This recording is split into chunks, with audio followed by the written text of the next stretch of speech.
Survival games are a dime a dozen in terms of when someone pulls off something good, unique, and/or different. The genre is vast, and there is probably a lot of discussion amongst fans about what is more important in them when devs are pulling from the plethora of mechanics that define the genre. I personally appreciate all avenues of approach when it comes to the survival genre, and I'm grateful there are so many ways to experience the typically brutal and difficult games that are born out of it. It's been a crazy year so far for many reasons, but especially because of all the good video games that have come out already.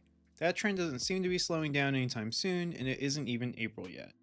With that in mind, here are 5 survival games that I'm looking forward to and hope to see this year.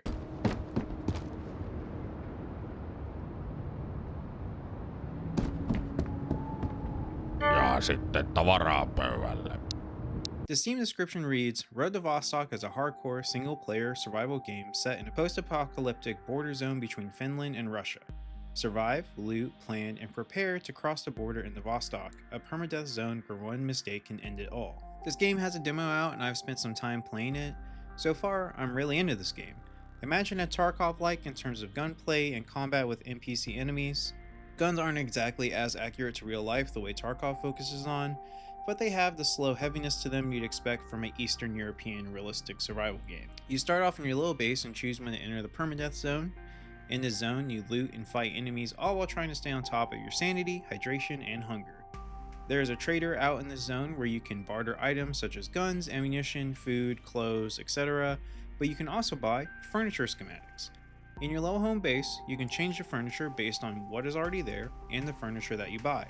There is also a place mechanic where you can just place any item in your inventory around your base. I actually really love this as it gives you some fun stylization freedom in your base. If you die out in the permadeath zone, you respawn in your base, so it's smart to stock up on items you might need for basic runs. I'm really curious what this game will look like once there are more maps and more modes. Currently in the demo, you can do normal summertime mode or winter mode. Winter mode meaning there's snow and you also have to worry about the warmth of your character.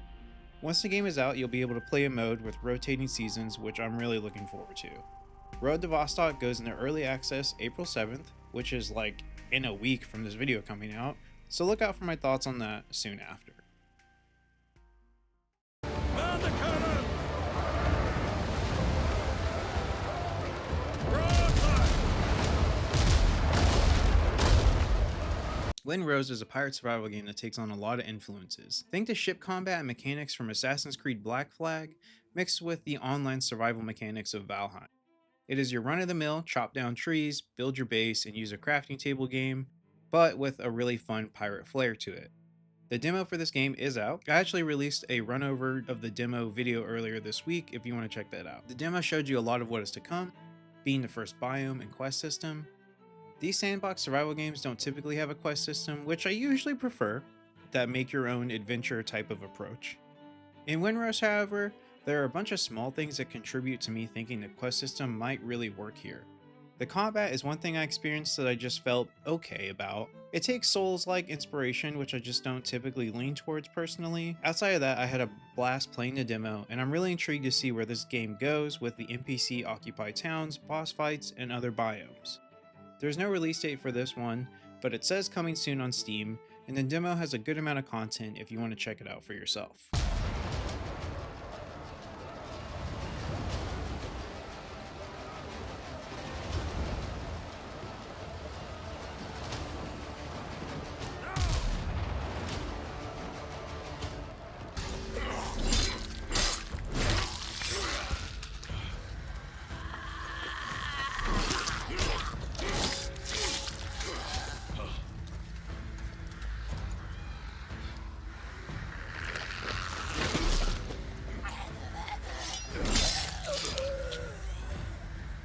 This is one of those games that I have been aching for since I first saw the trailer. Remember how I mentioned these games tend to be brutal? Well, Blight Survival takes that theme and runs with it. It is a medieval PvE survival game where you solo or with up to 3 friends try to survive against zombies, possibly other monsters and humans. It's dark, gothic, and just gruesome looking. I love everything I've seen so far. The combat I am really intrigued by. It almost reminds me of Witcher 3 combat had it been made current instead of more than 10 years ago. Isn't that crazy to say out loud? I just put another 90 hours into that game in the past several months and it holds up. Anyways, yeah, The dodge and hack and slash with automated finisher, sword combat type of deal looks like it could be pretty fun here. There's a stealth system, which I'm pretty excited about. I feel like these types of games don't incorporate a decent one or one at all often enough. There's the array of weapons you'd expect from a medieval themed game, and from what we can see in the trailer, currencies or at least resource gathering. I'm curious what this means for the weapon system and how everything works in terms of loading into this dark world. The game was announced 3 years ago, so the big question is, will we get our hands on it by the end of the year, and will it be early access? Well, they did just release a short new video of gameplay and some directors chatting as a thank you for 1.5 million wish lists. In this video, they do mention playtests, which you can sign up for via Behavior Studios, and there is a Discord you can join. They are pretty active in this Discord from what I've seen since joining, so if you want to keep up, that seems like a pretty good place to start. Keep looking.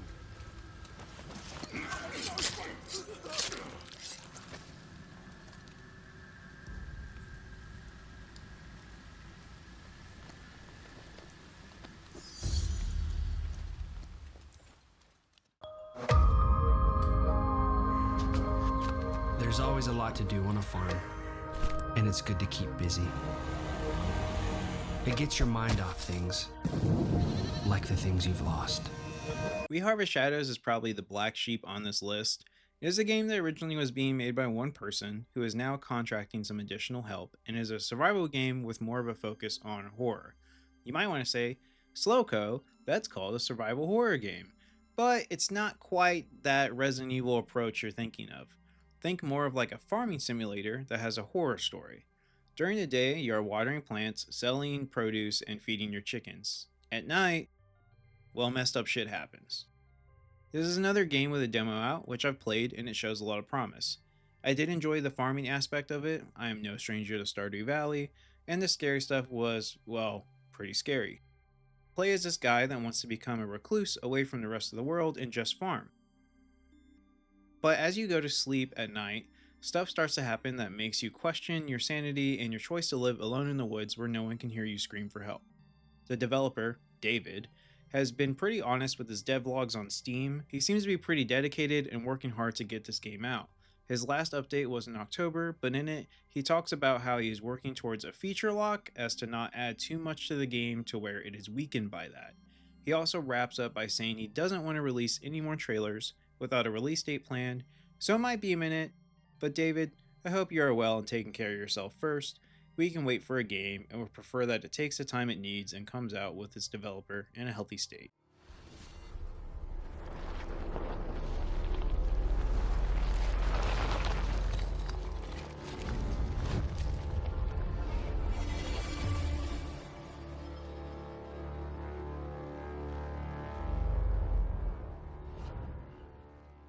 And number 5 is going to be no stranger to the crafting and exploring loving fiends that is the survival community. Being developed by the same studio that brought us No Man's Sky, Light No Fire is a fantasy open world sandbox survival game. Instead of procedurally generated planets and the big open environment of space to fly through, you'll be on a planet the size of Earth apparently.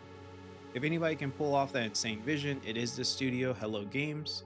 Despite its rocky start, No Man's Sky has become a beloved game among those who like to put hundreds to thousands of hours into a game. Light No Fire seems to be no different with its ambitions, but every time it comes up, that discussion of No Man's Sky's launch hangs over it like a dark cloud. Will Hello Games prove the naysayers wrong at launch with its massive world where you can fly on dragons and be a badass little rabbit guy? Call me an optimist, but I think they have got this. From what I understand, this game will use the same engine as No Man's Sky, and they are actively testing systems and updates to No Man's Sky that will be used in Light No Fire. This trailer just looks awesome, and if they do pull this off, will it be in the year 2026? What do you think? Are you more excited for any of these games than others? Will you be playing Road to Vostok at release? Like I said, I covered Windrow's demo earlier this week, and will be covering Road to Vostok after I've spent some time in its early access.